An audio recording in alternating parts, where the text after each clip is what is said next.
So I was down to my last $10,000. So I invested that into a seven-figure academy. And I just thought to myself, this is it. It's now or never. I've got to do this. And again, I had a lot of self-doubt, but I just went for it. Even with all the self-doubt sitting right next to me. Went really well. As I was saying, I was earning about $400 or $500 a week, training clients outdoors. And my first month of a seven-figure academy, I made $17,000. To another level.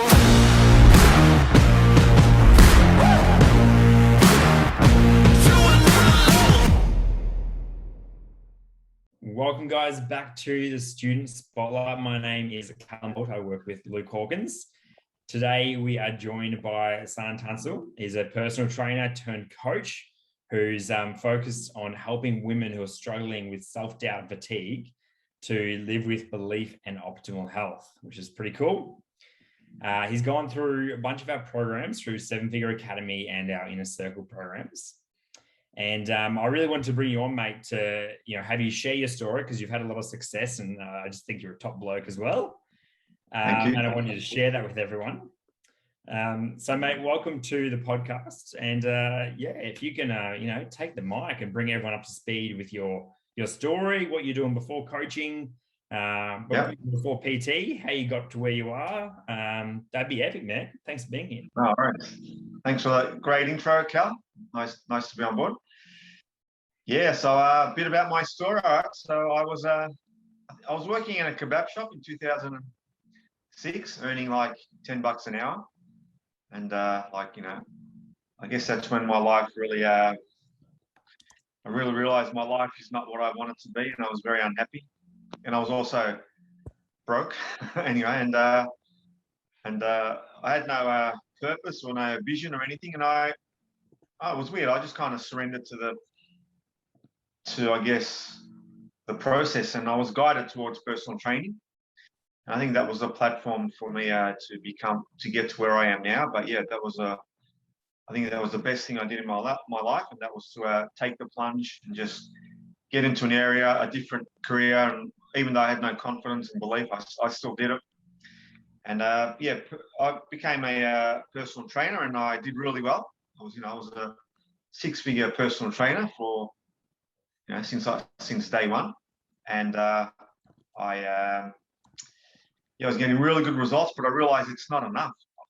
I wanted to help my clients in a deeper way. I realized that fitness was only one component of health.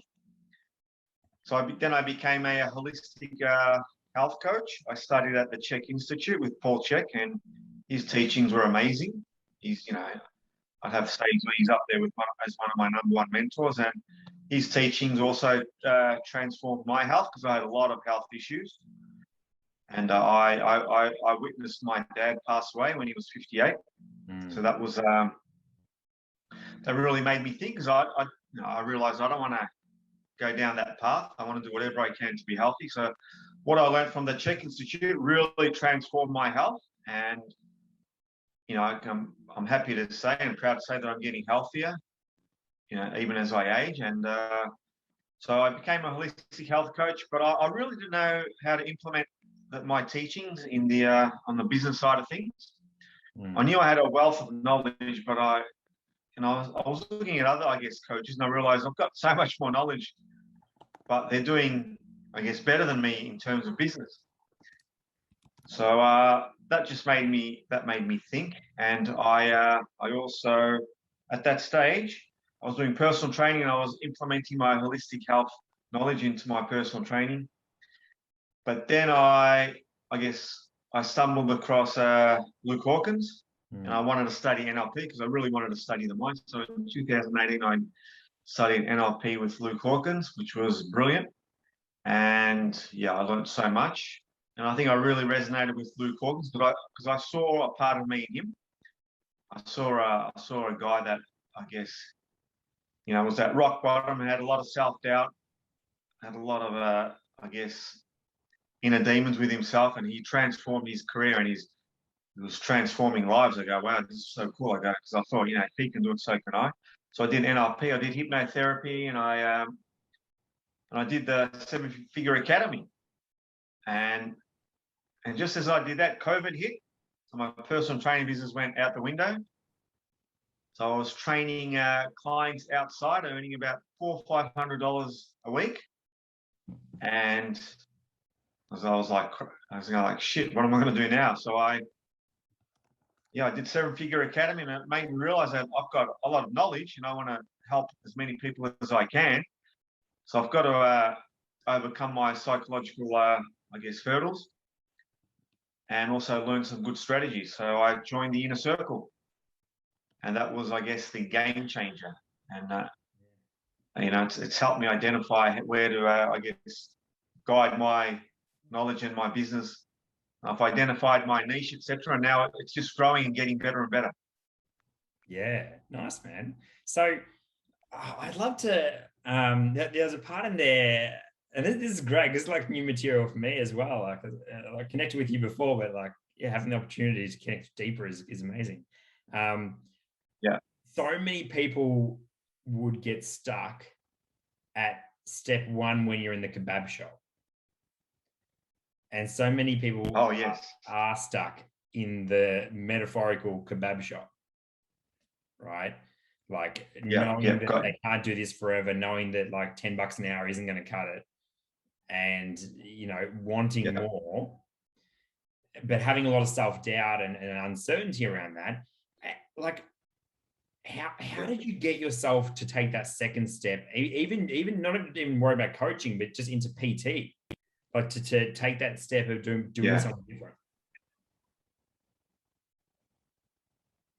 Yeah, I think the only way I can describe it, Cal, is I think I was guided by my soul and my intuition, even though I had no, it wasn't really conscious. It was I just kind of like surrendered, because I realized that my life was pretty shitty. I had a lot of other things going on in my life as well, relationship-wise, etc. And I was just barely earning enough money just to pay bills. That's all. I was really frustrated, and I was just guided. That's all I can say. I was guided by my intuition and my soul, and I just thought, what do I like? I like exercising, so let's just do this. Even though I had zero belief, zero confidence, and when I started, I thought I was going to fail, but I just, even though I was full of self-doubt, had no belief at all, but I just kept going until I realized, because I actually thought I had really not much to offer society at that stage of my life, because I just did not know what I could do and to help, I guess, other people. But I realized as I started personal training that I'm actually quite likable. People like me, and I'm getting really good feedback. I'm like, oh wow, I'm actually really good at this, and it really made me feel excited and happy.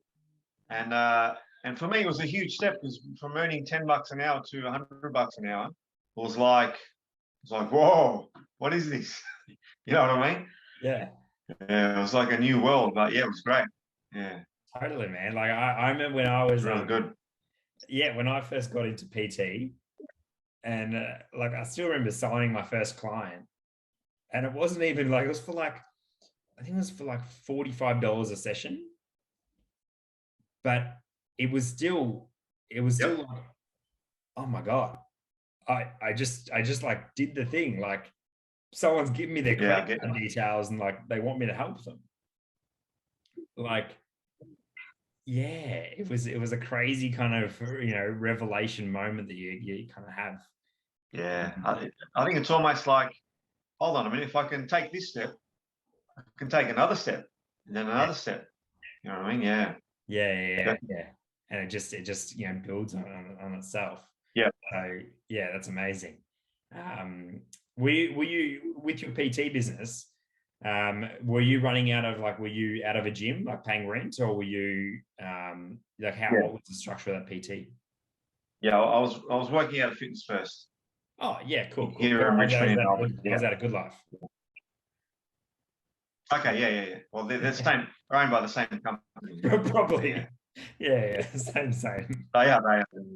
Yeah. So yeah, I'm interested as well, like the ability, and especially in the PT space, like COVID has hit that area real hard. It has. Yeah, and I was like, to be honest, like I got out of PT. Now it would be about we're doing a year before COVID hit. Okay. And so when COVID hit, I was like, damn, I'm glad I'm not in that industry anymore. That was good timing, mate. Well done. yeah. So Good timing. like that must have been interesting, like going to that, like and pivoting into helping people in the more of the coaching and the mindset space. Did you Yeah. like did self-doubt hit again in terms of being like, oh, maybe I should go back to, getting a job, or Oh yeah. like, and especially after Yep. hitting Yep. this being a six-figure personal trainer, to ditch what you know and to take on something different is a big risk. Yeah. It Right. is. Yeah. Look, there was definitely doubt during that phase. Even when I was in the inner circle, like I started off really well, and I had a bit of a period where I dipped. I'm like, oh, like it does cross your mind, but let's go back to PT. Let's go back to where we're comfortable, but never to work. No, I don't think I'm employable. I will never work for anyone. That's not going to happen. But I did think about going back as a PT, but I'm like, you have that inner talk with yourself. I'm like, no effing way, no way, not an option. I'm going to do this. Like, I'm going to do this. And since that was another, I guess, hurdle that I overcome. Since that day, Cal, yeah, my coaching business has been doing really well. And yeah, and I think I feel I'm about to hit another milestone, which I'm excited about. Yeah, There's always doubt, isn't there? There's always doubt. I think that's part of the journey. it's part of the journey. Yeah, keeps you honest. Yeah, but I think you got to ignore your patterns from the past, and your beliefs from the past. They're going to resurface. Yeah. But as Luke has taught me how to, I guess, overcome that with certain techniques, and also just belief. Yeah. Try to believe. I'm interested in that as well. Like, maybe this wasn't the case for you, but I don't think many like PTs or coaches go from earning $10 an hour to six figures without some roadblocks and some challenges. Yeah, definitely. Yeah, of course. Yeah. Like, maybe you did, but like, how did you, what were some challenges you had along the way, and how did you overcome them? Okay, so are we talking about from the $10 an hour to the $100 an hour? What were some of the challenges? Yeah, just in your journey in general, like going from $10 an hour to earning six figures as a PT. Yeah. Yeah. Okay. Yeah. I think the initial challenge was, when you start to earn more money, because for me, money was a big deal because, I'd pretty much always been struggling financially. All right. And for me, it was a big deal. It meant something to me. When I was earning more money, it just kind of, what's the word? I think it catches you off guard and surprises you. You're thinking, like, is this sustainable? Am I going to be able to sustain this? And what happens if I lose this and I go back to where I was? So I think those are some of my biggest challenges. But then I realized, I'm like the only issue that resurfaced was, I think I was always a bit shy or embarrassed to sell my services, and that's what would always set me back, and that's what kept resurfacing. But now I'm not shy or embarrassed to sell at all, because as I've learned from Luke, that if I don't do that, I'm doing an injustice to so many people that could, I guess, benefit from my holistic program that I've put together. So I've got to sell, and I'm not embarrassed anymore. So that went on for a long time. You're right. That probably went on all the way up till I did, I met Luke Hawkins. in 2018. And even then, it took a while, but I could only comfortably say it took 3 years to overcome that challenge, to put yourself out there, sell your product, and not worry if people call you an idiot or another guru that's on the internet or on Facebook. You know, like people judge you, but I'm at a stage where I don't give a shit. I don't care. Yeah. So how did you get to that stage? People, that would be valuable for people.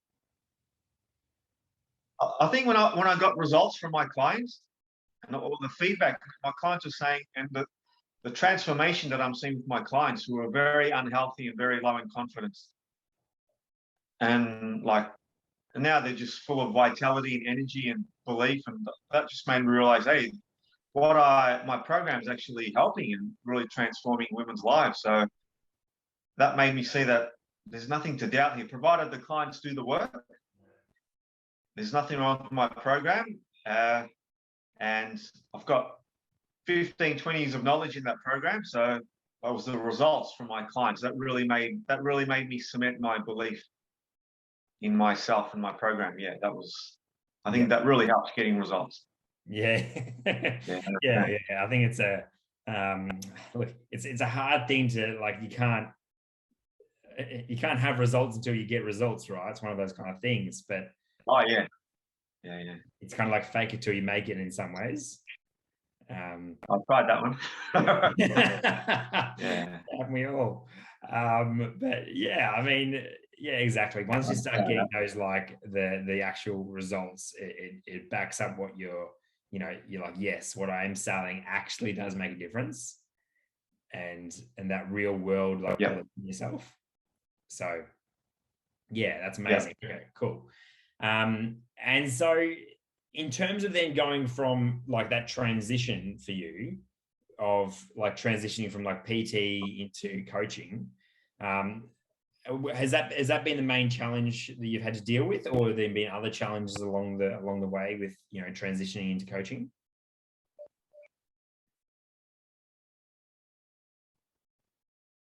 Okay. Yeah. So yeah, there was definitely while I was a PT Cal, I was also doing all these courses from the Czech Institute, like holistic lifestyle coaching courses. I did a course on how to overcome addiction, obesity, and disease. Then I did NLP, hypnotherapy. So I was doing personal training, and I was also having clients for coaching as well on the side. So, but I could never let go of the PT because it was easy money. Yeah. But I could only earn so much. Like, I wanted the lifestyle that I wanted, because I live a 100% organic lifestyle. It does cost a bit of money. And so that period went for probably about 2 years until COVID came, because I didn't have the confidence and the belief to let go of the personal training, because I wasn't confident that I could do it as a coach, because obviously I've tried and I wasn't able to succeed, only because I didn't commit to it 100%, because I was still at the personal training, taking about 80% of my, I guess, time. But when COVID came, I was like, all right, now is the time. So what am I going to do? And, and when I saw the 7-figure academy, and believe it or not, I was down to my last $10,000 because I had just gone through a breakup. I lost a fair chunk of money on a bad investment that I made in a property, the developer went bankrupt. So I was down to my last $10,000. So I invested that into a 7-figure academy. It was 9, but anyway. And but I just thought to myself, this is it. It's now or never. I've got to do this. And again, I had a lot of self-doubt, but I just went for it without, even with all the self-doubt sitting right next to me.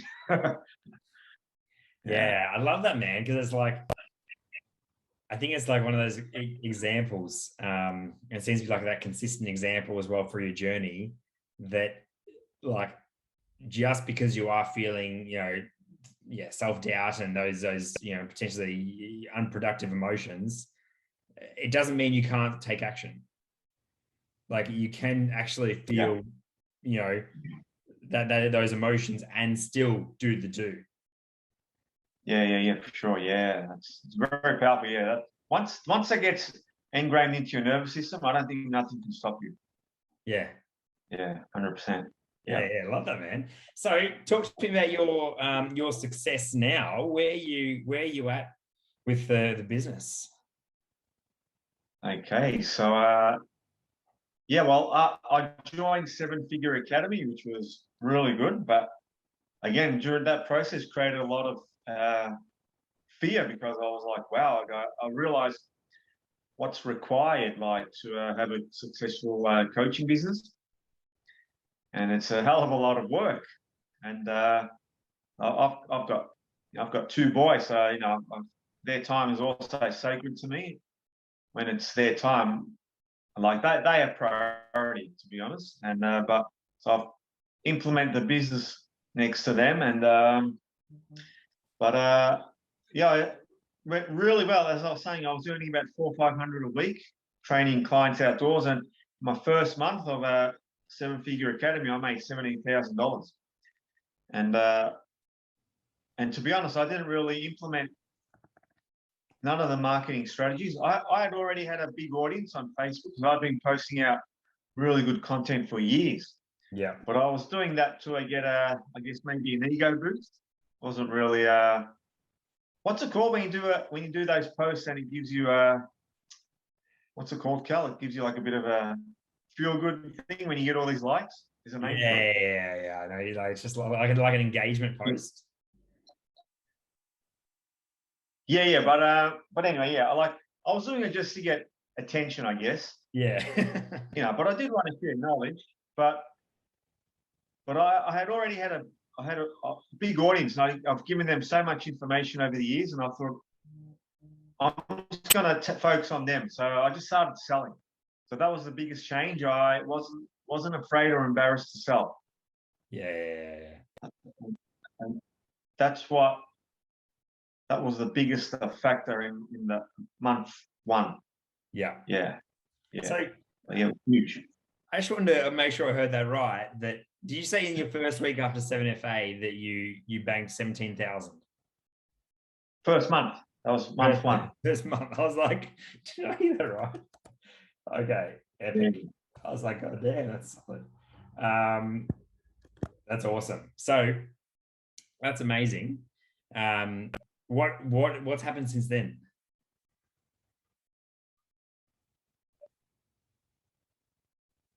Okay, so yeah, it went really good. It's a journey, so I was really learning. I was also studying Luke, like what do these people do to do so well? Like what is it? And second month was good. It was 12K. Third month was 10K. Then I dropped below 10K. After that, and again, the doubt creeps in. You kind of lose your focus, your momentum for a little while. But I think that's the key. You've got to. I remember something else Luke said. He said there's a lag between your effort and your input and the results. All right. So, and that's something that rang true to me because I realized that during my PT career as well. I realized there was always a lag between the hard work that I put in and the results. So I just thought I'm just going to keep going, even though the self-doubt's here, the lack of beliefs here, the lack of focus, it's all there, but keep going. And I just fine-tuned my business, my program during that period, and I fine-tuned my approach. And again, it's created, I guess, I could almost say that I've got unstoppable belief now. And after the inner circle, I had a $16,000 week. It was nearly 16.4K week. And I did that the week after the last seven-figure academy because I've done seven-figure academy, I think 4 times. I can't remember how many times, 3 or 4 times. And the more I do it, the more it just really gets deep into my my nervous system. But And I want to dive into this because like we have people in our community that have done it once, and like I invite them back again, and they're like, no. And I'm like, you serious? Like what's yeah, like for you, why do you are the most like reliable person on my contact list to come to 7FA like every single time. You're like, yeah. yeah, Why do you keep coming back? because it has the content that I need. Because I don't need knowledge on how to help the mindset or the health of my clients. I need help with the business side of things, and that's what it focuses on, the business side of things and the psychology of yourself, and it's also quite spiritual in its approach, Luke's program. So it's and I think there's so much content that you need to do it several times to realize what you need to focus on. Because I don't think you can do everything in the program, but I think you can choose areas that are going to help your business grow. And I think the more I do it, the more aha moments I get. And the more I do it, the more I learn every time I do it, which is the interesting thing. Because this fourth time I did it, I learned so much more than the third time, and the second time, and the first time that I did it. So I recommend everyone do it every year. It's like a yearly detox. Dude, legit. I love that. And it's it reminded me of I used to, when I lived down in Melbourne, I used to do a lot of yoga. And I was doing Bikram yoga at the time, and Bikram yoga is a very set process. I think from memories it might be 26 different asanas or poses. Okay, yeah. And it's like hot yoga, goes for 90 minutes, and every single class, how's this for systemized? Every single class is exactly the same. Okay. Right. Anywhere you go in the world of Bikram yoga, it is the same set of poses, exactly the same time frame, exactly the same temperature, humidity in the room. Yeah. Now, a couple of times, like okay. A couple of times I was like, does it ever change? Kind of thing. And they were like, no, it doesn't change. You change. And when I heard that, I'm like, damn, it's so legit, because, and I've had this in personal development programs too, where like the program stays the same. 7-figure actually does change, right? But the program stays the same, and you come and do it again and again and again. And it's a different experience each time, because the way that you delete, store, and generalizes changes. 100%. Yeah, definitely. And even the presenter, they're always at another level. So the course material might not change, but if Luke Hawkins, he's always changing. So, and you're getting different people on board, and it just changes the whole energy of the course. So yeah, definitely. Totally. Yeah. I think if you're serious about your business, you should definitely do it. Yeah. Every year. And I'm saying that because I mean it, not because I'm trying to sell anything. I don't promote anyone unless I believe them, because I get people trying to help me promote their products, whatever, all the time. But if it goes against my values or my beliefs, I won't promote it. But I think Luke Hawkins' program I don't think has any competition. It's really good. Yeah. Cheers, mate. Yeah, definitely. Yeah.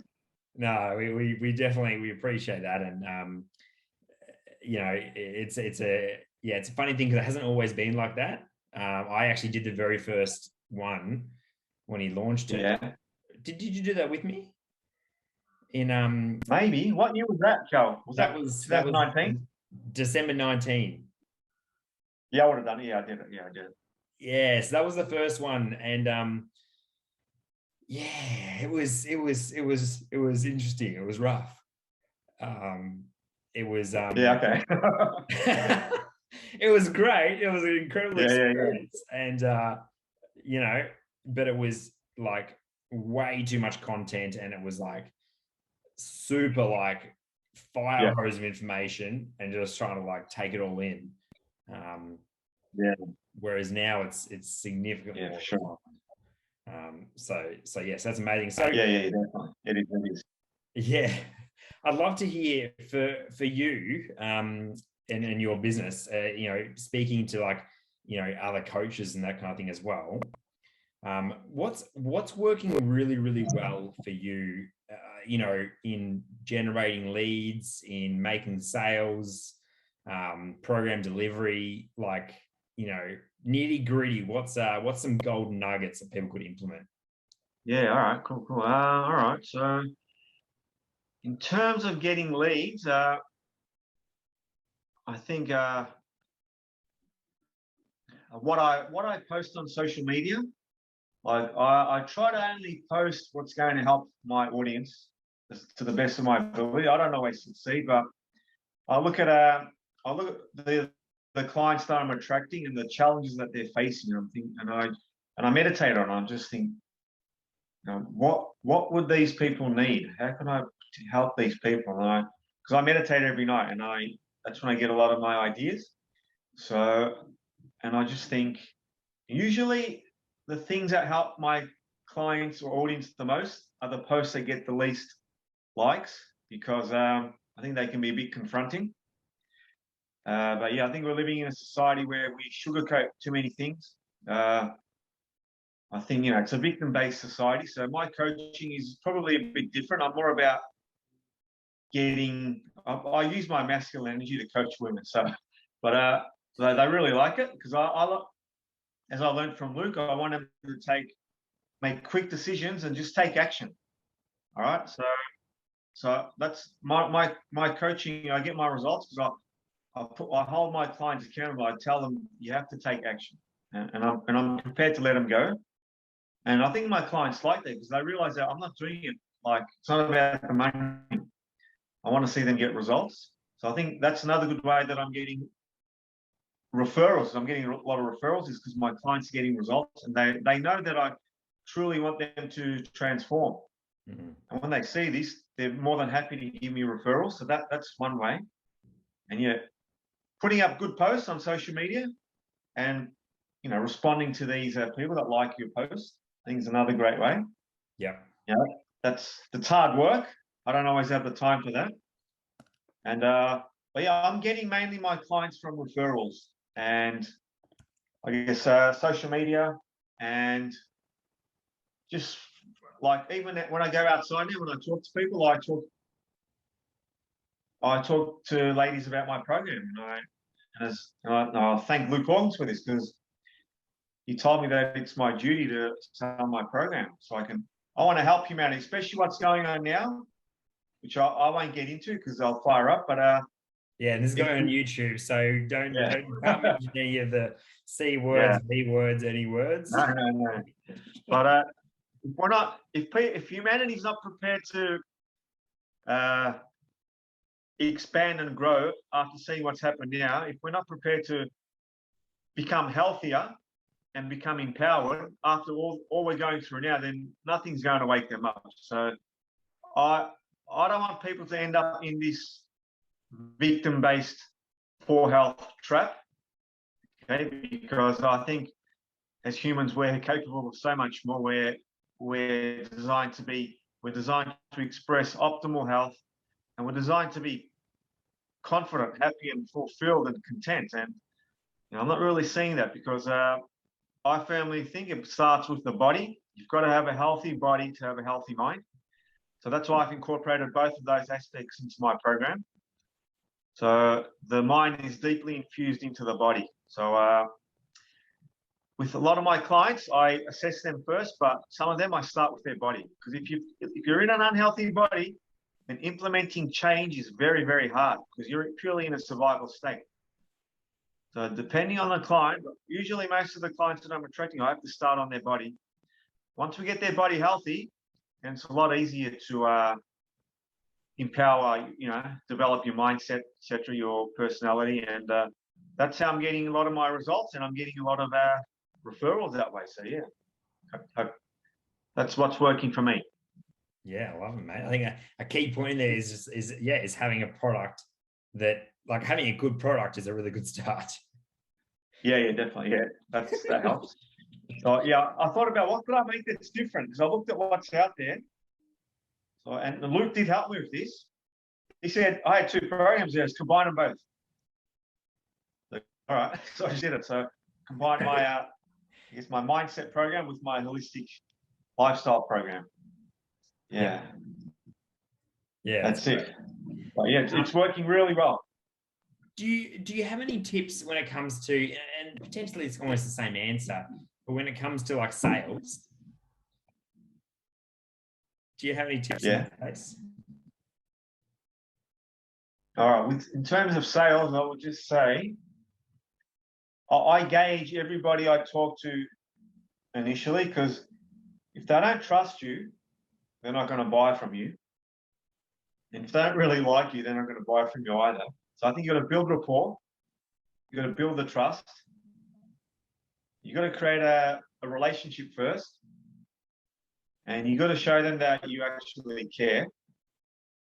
And then I think I've got a pretty good, I reckon I've got a 50% sales conversion rate. But I've learned that that's the best approach. Don't just sell, because you can't expect people to just buy your program initially. And I've learned that. I think that's probably been my biggest take on sales. Yeah. So do you think like that's quite a solid old conversion rate, 50%? Do you think that's because you take the time to build rapport and to, connect with them? Yeah. Not just trying to rush to get their money, but just actually show you care. Yeah. And I want them to know that I don't really care if they don't buy my program, because I do care, but because a lot of clients have said no, and I've actually felt sad for them, because it could really benefit them, because they're quite unhealthy. They have a lot of limiting beliefs, negative emotions. So my program can help with all that. So, and they haven't bought the program, but it saddens me because I can really help them. But in terms of what was the question? What was your question? Well, I was commenting on the 50% conversions. Yes.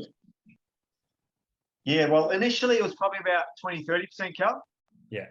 That's because I would just try to sell as soon as I meet them. Like, this is for you. But then I realized, hold on a minute, you've got to be realistic. And how would you be? Like, I remember when Luke Hawkins was selling me hypnotherapy, I did the runner on him 3 times. You know what I mean? So I put myself in my client's shoes. Yeah. So, and I thought, what made me buy Luke Hawkins' program? What made me buy it? So I kind of reversed the roles, and I think, all right, so I brought Luke Hawkins' program because I believed in him, I liked him, and he convinced me that his program can really help me. So that's how I elevated my conversion rates. To build good rapport and a good relationship, and show that you actually care. And you don't mind if they don't buy it, but you want them to buy it because you want to help them. So that really elevated my sales. Yeah. I don't generate too many leads, to be honest. Yeah. I try to just generate what I call a connection with people. And then when we have that relationship, then I say, listen, I can really help you. And I show them my program. And I'm finding it's got about a 50% sales conversion rate. Yeah, no, that's amazing. I remember when I was doing a lot more sales, I feel like it really, at least my experience sale, and I'm pretty sure our conversions increased a lot. Yeah. When I really got detached from the outcome. Okay. Yeah. And really letting go of like, I don't care if you buy or you don't, as such, but I'm more just like, if I know that I can help you, then like I want you to do this so that I can help you and get you unstuck. Yeah, definitely. And it saddened me when they didn't, because I was like, I know that you're going to go back to the same patterns and do the same thing. And if you did this, you'd get out of it. But there was no emotional response there to the closing the sale or not closing the sale. Gotcha. So, yeah, that's very important. Definitely. I think that's a critical thing. What advice, mate, would you give to someone starting off, to yourself, to like a beginner coach that hasn't made their first sale? Oh, okay. I would just say, just keep going and do not stop. Do not make quitting an option, because as I've learned, there's a bit of a lag in terms of results coming in. And, let's be honest, it is a saturated market, the coaching world. But you really have to obviously have a good product. You have to stand out. So allow your personality to come out. And don't be afraid if people don't like who you are, because I think that's a good sign, because you can filter out the clients that you're going to attract. But yeah, just do not make quitting an option, because if you do the work, the results are going to come. It's as simple as that. You just have to do the work, and you have to energize your belief. So you've got to energize it with your focus and your energy, and just keep going. Just do not stop. And don't think you're too young, too old, or anything. There's a benefit to everybody in the coaching world. An advantage, because we're all unique. So I think express your uniqueness and just keep going. Do not stop. Yeah. Do not stop. I've had to fight the doubt demons all the time. And I've nearly quit probably 10 times. I love that. I'm curious, man. What's your biggest current challenge in your business? Where are you at with your current challenge? Current biggest challenge is I'm a one-man band. So I wear all the hats. And so I'm looking to expand. So I'm about to hire 2 VAs. And my biggest challenge would be time management for myself. And obviously, I had a live event that I had planned, but that's like, because I really want to do live events. Yeah. That really appeals to me. But yeah, that's looking hard. But my biggest challenge would be time management. And I think, just having too many goals is another challenge that I have. I think the more goals you have, the less you get done. So if you've cluttered your office with all these different goals, I found that that's actually slows me down. So I focus on one goal at a time. I was told that by Paul Check as well. He goes, especially if you're a male, because we should only focus on one thing at a time. I think females can maybe multitask better than us. But that's my biggest challenge. I'm a one-man band, so I'm looking to expand. And so I'm looking at hiring 2-3 people to help me in my business. That's the next step, and I'm working on that now. Yeah, on your own, it's hard, as you know, Cal. Absolutely. I'm a really, really, really big fan of getting help, which sounds like a funny. There was a time that I wasn't like that, but I've got 3 VAs, right? Okay. Just helping me in my role, right? Yeah. How good's that? Yeah, and I'm really. I think there's so much benefit beyond the obvious to getting something like a VA, and they're all located in the Philippines. A couple of the really big ones that I would really highlight, especially as a coach and transitioning from a one-man band to, trying to grow the team, is if you're hiring Australians, the most obvious is number one, that Australians are dramatically more expensive. Yep.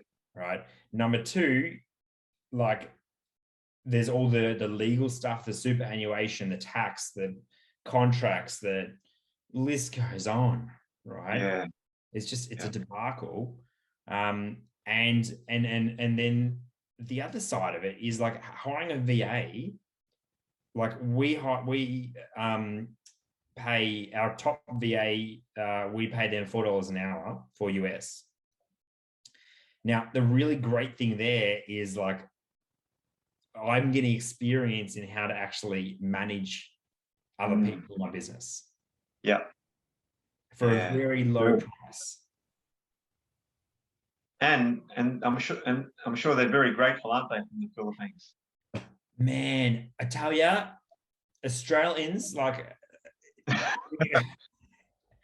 look, there are some things that like Australians are better at, or people in the West, and some and all that. But I tell you what, in terms of work ethic, and this sounds crazy, but tell you, I have not met one Australian with the work ethic of Filipinos.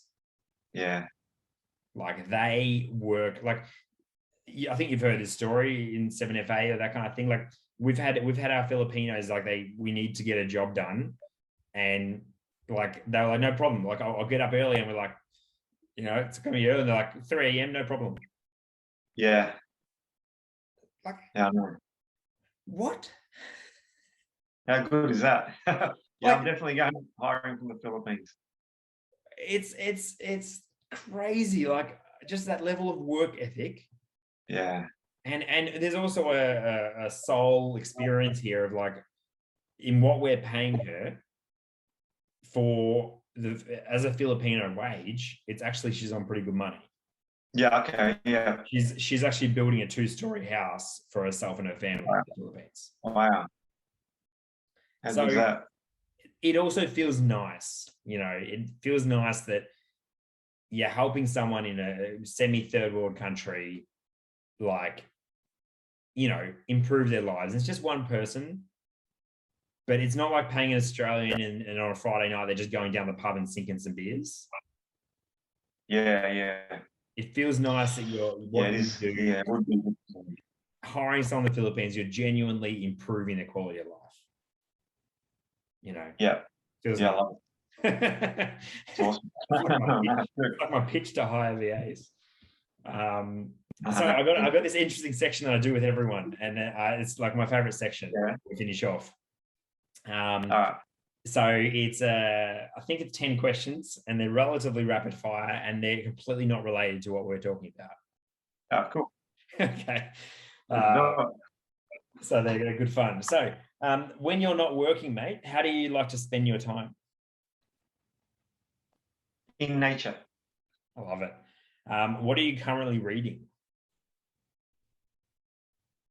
What are you currently reading? Currently, I'm reading a book on breathing. Breathing. I think it's called Breathing. Yeah, because I'm fascinated by breathing. Yeah, how it affects the entire body, even the structure of our face. Yeah, it's fascinating. Yeah, that's great. What's the first? You been to a concert, mate? What's the first concert you've attended? Michael Jackson. Really? Yeah. Oh, that's great. That's great. I love people's answer to that. Mind-blowing. What's your favorite book of all time? How to Eat, Move, and Be Healthy. Boom. Who's it by? Do you know? Paul Chek. Hey, there we go. Yeah. And this is a really random one. Is what's your favorite word? Word? Yeah, this is a word that I love because I can't pronounce it. It's crap. Taking effect. It's on the tip of my tongue. All right. Your first job, was that in the kebab shop? No, my first job was at Blockbuster Video. There we go. Religious or spiritual or neither? Both. Love it. What's the thing you're excited about coming up in 2022? 2022. Oh, just really helping so many more women to transform their mind and body. Expansion. Boom, boom. Yep. Favorite song? Favorite song would have to be.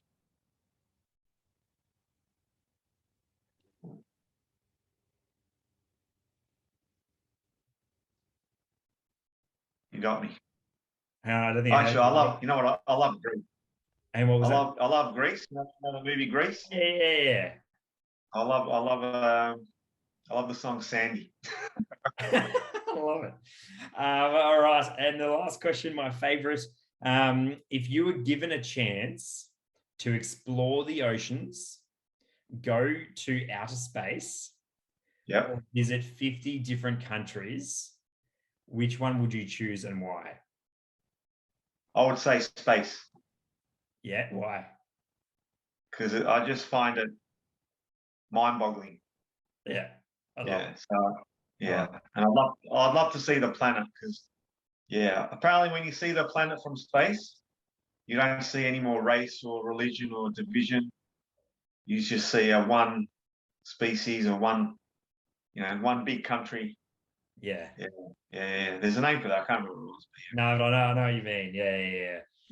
Good stuff. Ihsan Tuncel, it's been a pleasure, mate. I love chatting. No worries. Where can people reach you? Oh, they can just find me on Facebook, Ihsan Tuncel, or on Instagram, Ihsan Tuncel Coaching. Or yeah, they can contact you. That's right. Yeah. Contact us. Good stuff, mate. Very good. Well, again, thank you so much for your time. I appreciate that. Pleasure. No worries. And it's always great to connect with you, mate. All right. And thank you for everyone else for tuning in, and see you for the next episode.